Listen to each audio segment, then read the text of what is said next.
भागलपुर के नवगछिया की कहानी आज हम आपको बता रहे हैं। खिरनई की जीर्णोद्धार में यहाँ कई मसले का हल छुपा है, बावजूद स्थानीय विभागीय अधिकारी इस मसले का हल नहीं कर रहे हैं, जिसके कारण से लोगों की परेशानी तो बढ़ी ही है, उसमें नाराजगी भी बढ़ने लगी है।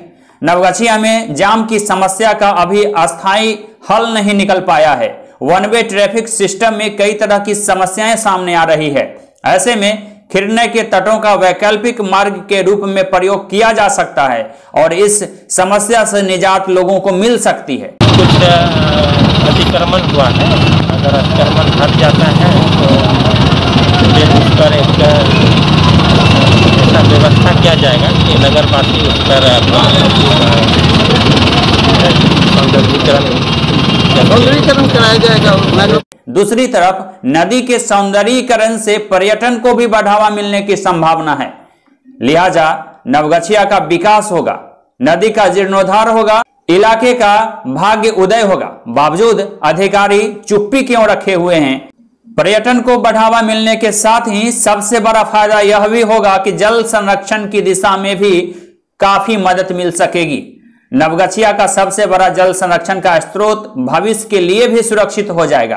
खिरनई की चर्चा शुरू होते ही नवगछिया के बुद्धिजीवी समाज में कई लोग सामने आए हैं और इन फायदों के बावजूद आखिर अधिकारियों की चुप्पी और दिलचस्पी क्यों है, जिसके कारण से लोगों को अब लगने लगा है कि खिरनई नदी के लिए अब दिन बहुरने वाले हैं, लेकिन अधिकारी दिलचस्पी नहीं ले रहे हैं। यदि दिलचस्पी लेना शुरू कर दें, काम को आगे बढ़ाया जाए तो निश्चित रूप से नवगछिया के इस इलाके का भाग्य के उदय होने से कोई रोक नहीं सकता।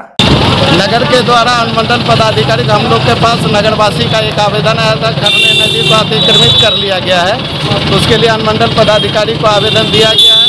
उनके द्वारा जांच कराई जा रही है।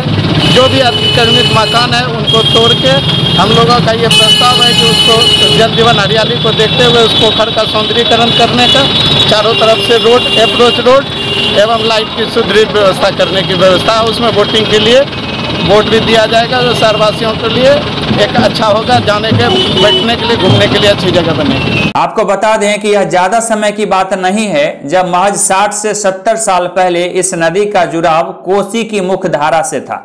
कालांतर में बांधों के निर्माण के कारण यह नदी कोसी की मुख्य धारा से कट गई। लोगों का बताना है कि मील टोला से मक्खा तकिया होते हुए नवादा तक करीब 1 किलोमीटर तक कोसी की धारा मृत हो गई।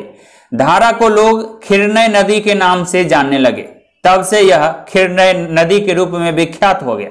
देखिए, हम लोग दिमाग में था वैकल्पिक मार्ग देने के लिए, जो अभी तो मकनपुर से तो वन वे हो गया है ना, टोटो का ऑटो का, और दूसरा एक मक्खा तक जो गाड़ियाँ आएगी उसके लिए वैकल्पिक मार्ग क्या देंगे? यदि बाजार देते हैं, बाजार में फिर जाम लग जाएगा। तो वो जो खनन जो बांध है, बांध अच्छा वैकल्पिक मार्ग हो सकता है। हमने सर्वे किया था, उस बांध पे कई लोग घर बना लिए और हमें ये नहीं जानकारी है वो घर इंक्रोच करके है क्या वैध अवैध। ये हम अनुरोध करेंगे सीओ साहब से, देख लेंगे यदि वो जो घर बना हुआ यदि अवैध है, तो यदि रास्ता वो हमने देखा था बांध पे, यदि वो रास्ता हो जाता है तो मक्खा तकिया से वैकल्पिक मार्ग हो जाएगा आपका बाजार आने ना, ऐसे देने से बाजार जाम हो जाएगा। और वो जो मकान जो बना लिया बांध पे, और वो देखना होगा क्या वो इलीगल है या लीगल है, इसलिए क्या पहल किया जा रहा है। और उसकी सौंदर्यीकरण देखिए, यदि वो बन जाता है कि अच्छा जगह है ना, तो हम लोग चाहे डेवलप कर सकते हैं। लोकल जनप्रतिनिधि हमारे सब सामने बैठे हुए हैं, चेयरमैन भी हैं, SDO साहब भी हैं, वो अच्छा सा वो बोटिंग हो सकता है, कैफेटेरिया वहाँ खुल सकता है, लोग वहाँ पर जा सकते हैं, सभी लोग जा सकते हैं, एक बेहतर एक जगह डेवलप हो सकता है। अब इसके जीर्णोद्धार की मांग तेज हो गई है, क्योंकि लोगों की समस्याओं का समाधान भी होगा, इलाके का भाग्य का उदय भी होगा। निश्चित रूप से विकास की पटरी पर यह इलाका आगे बढ़ सकेगा। इस लिहाज से लोगों ने इस इलाके के और खिरनई नदी के जीर्णोद्धार की मांग तेज कर दी है। अब देखना है कि सरकार और सरकार के सिस्टम के अधिकारी कब इस बात को गंभीरता से लेते हैं और इस खिरनई नदी का जीर्णोद्धार आखिर कब तक हो सकता है।